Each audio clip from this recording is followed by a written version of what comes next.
Hey everybody. So it is day 9,097 of being quarantined and cooped up with my children who are still not feeling super fabulous. So I am sending you this video to introduce to you section 3.7, graphs of absolute value functions. So we are going to start by chatting about vertex form of an absolute value function, which you can see that pictured here. So we have g of x equals plus or minus a times the absolute value of x minus h plus k on the outside. And notice that each one of these are a different color because each one of these plays a different role in how they impact the graph of an absolute value. So you can see here from my notes, this plus or minus out in front. If that is a positive, then the graph is going to open up. And if that is a negative, then the graph is going to open down because that is considered a reflection over the x-axis. Just like here, if this value of a is greater than 1, that is referred to as a vertical stretch. It's literally going to take the graph and pull it very tight towards the y-axis, so it's stretching it. If, excuse me, that value of h is in between 0 and 1, or a, excuse me, is in between 0 and 1, that is a vertical shrink. So the graph is actually going to be getting wider. So here we are getting narrower, here we are getting wider. The inside here, our h, I always like to think about this as do the opposite of what you see. So right now when I'm looking at this, I see a minus h or a negative h. So if the h is negative, then that means we're going to go h units to the right. If the h is positive, then we're going to go h units to the left. And I will show you what all of this looks like here in just a minute. And then last but not least, our value of k that is happening on the outside of the absolute value here. I like to think about this as what you see is what you get. So if k is positive, then we're going to move k units up. And if k is negative, we're going to move k units down. And then last but not least, right here, this is called vertex form. So from vertex form, we should be able to identify what the vertex is. And so the vertex is h, which again is this value inside the absolute value bars, comma k. And k is that value on the outside there. So we're going to take a look at this. So we're going to look at some examples here. We want to identify what each value does to the function. So what does the plus or minus do? What does a do? What does h do? And what does k do? So identify what each value does to the function, and then we also want to identify the vertex. So part A, I have h of x equals the absolute value of x minus 6 plus 2. You can see that I took a couple of seconds to write directly above here my plus or minus a times the absolute value of x minus h plus k. That way I can see how everything lines up here. So the value that we have out in front here, this is a positive. So we know that this is going to open up. So right here, since this is a positive, oops, here we go. Since that is a positive, we know that we are going to open up. Our graph is going to open up. A actually here, there's an imaginary 1 in front of here. And so notice our choices were a is greater than 1 or a is in between 0 and 1. So since a is 1, there is neither a vertical stretch or a vertical shrink. So we have no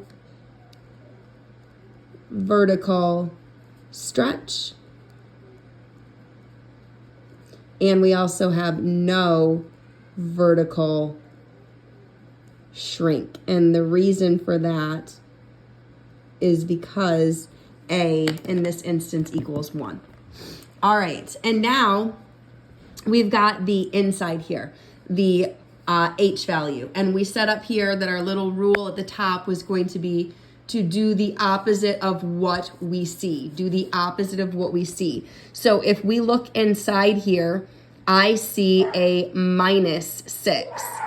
So I'm going to think about that as a +6. And if I think about something as a positive number, then on a graph, I would go to the right. So that value of H is going to be a horizontal translation of 6 units to the right.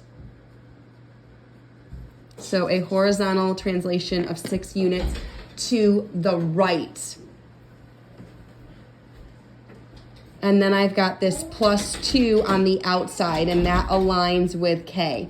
And so here you can see, if we go back to our notes up here, K, what you see is what you get. So in this case, I see a +2, so I'm going to get a +2. And so what that means is we have a vertical translation of 2 units up. Okay, so we've labeled each of those pieces, all right? And so now what we need to do here is identify our vertex. So remember, our vertex is H, K. So I'm gonna do that over here off to the side because I'm kind of running out of room here, you guys. So my vertex for this function is going to be my H, which we already said that we're going to do the opposite of what we see. So when I look inside there, I see a -6. So I'm going to write down a +6. And to identify the value of K, we said that what we see here is what we get. So I am looking at this and I see a +2. So therefore I'm going to get a +2. So this function has a vertex of 6, 2. I need to do the same thing for this one here. So we've got a plus and a minus. So because this is a negative, that is telling me that my graph is going to open down. And the reason that it is going to open down is because it is being reflected over that x-axis. Here, my value of A is greater than 1, okay? I've already taken care of the negative, so don't get confused. The negative or the positive out in front determines whether we open up or down. For A, we are just interested in this number right here. So my value of A is greater than 1. So since A is greater than 1, we are going to have a vertical stretch. So this indicates a vertical stretch by a factor of 2. Okay. Next, we need to figure out our value of H, and we said do the opposite of what you see. When you are looking inside here, do the opposite of what you see. So when I look inside here, I see a +3. So I'm going to do the opposite of that. The opposite of a positive is a negative. And so if I'm thinking of a negative, then that means I'm going to have a horizontal translation of 3 units left. Okay, 3 units left. All right, and then last but not least, K, our value of K. What you see here is what you get. What you see is what you get. And I am looking at this and I see a -4. So that means I'm going to have a vertical translation of 4 units down. Okay, a vertical translation of 4 units down. And then the last thing we need to do here is identify our vertex. And again, I'm kind of running out of room, so I'm gonna have to smash this in here. Sorry, guys. So again, our vertex is H comma K. So if we come back down here, our H, do the opposite of what you see. So I see a positive 3, so therefore I'm going to write down the opposite. I'm going to write down a negative 3. So my value of H is a negative 3.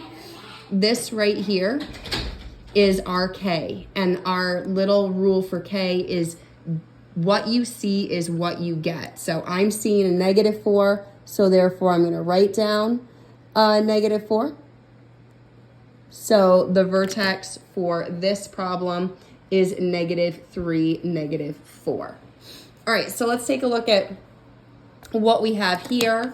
So if we're following our same rules, I see a positive out front, so that means my graph is going to open up. My value of A is 1/2, so that means I have a vertical shrink by a factor of 1/2. My H, do the opposite of what you see. So when I look inside here, I see a negative 2, excuse me. So I'm gonna think about that as a positive 2.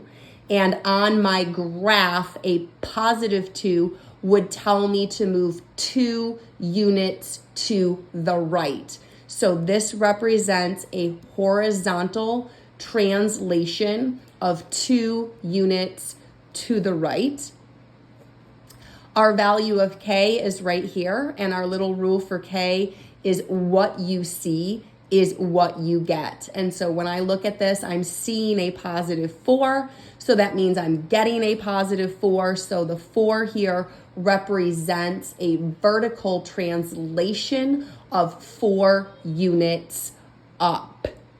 And then our vertex is going to be our H comma K. So again, our rule for H is do the opposite of what you see. So I see a negative 2, which means I'm going to write down a positive 2.